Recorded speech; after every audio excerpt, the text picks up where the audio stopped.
Hey guys, it's Jeff here at Kuroki.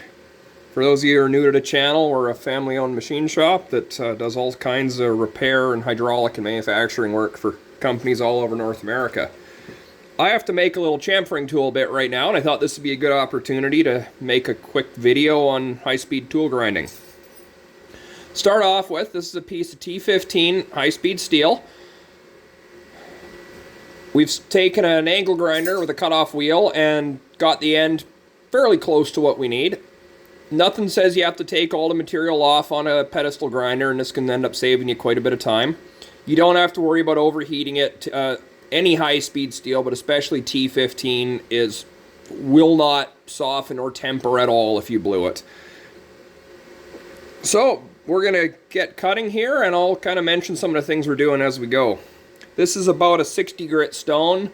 You can use a coarser one if you have a lot of roughing to do. I kind of like using a 60 grit because it's coarse enough to rough and fine enough to finish, and you can get by with just having one stone.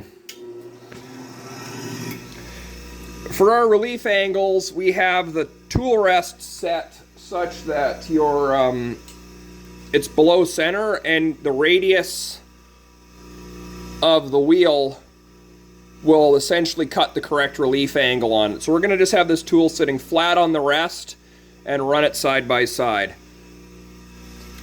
First thing you want to do anytime you're using a pedestal grinder is dress the wheel. Those star wheel dressers have been obsolete for decades. They are of essentially no value. You want a diamond dresser for your wheels. The bonded abrasive bar ones are very cheap, and they do function, and for hobby shops, occasional use, they're good enough.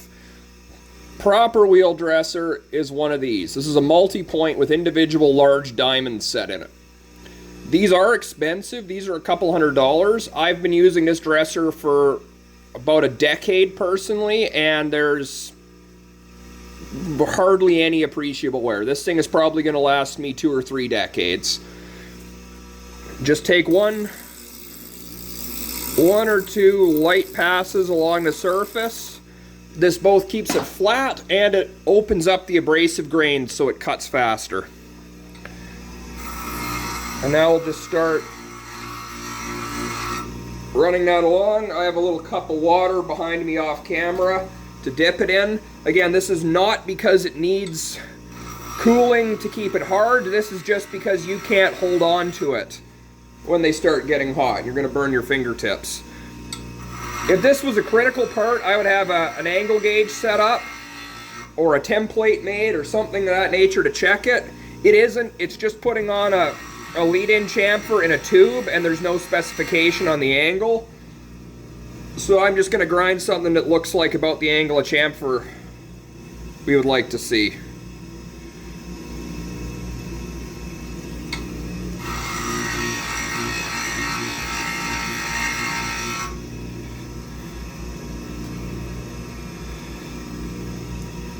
This tool is going to be set up to run with the lathe in reverse on the back side of the tube so you have better visibility.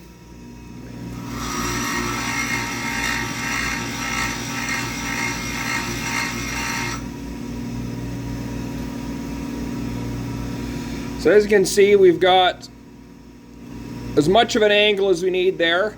Being a form tool for chamfering, this side and this side don't matter. The last step is going to be cutting a bit of a top rake. The way I like to do these is to hold them sideways against a wheel with the face roughly in line.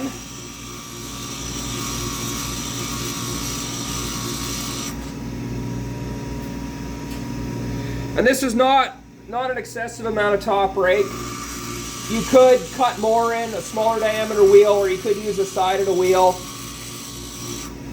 But this gives you a bit stronger cutting edge, being a steeper angle, and it works well enough. And sometimes doing something the easy way, if the results are good enough, is the best way to go.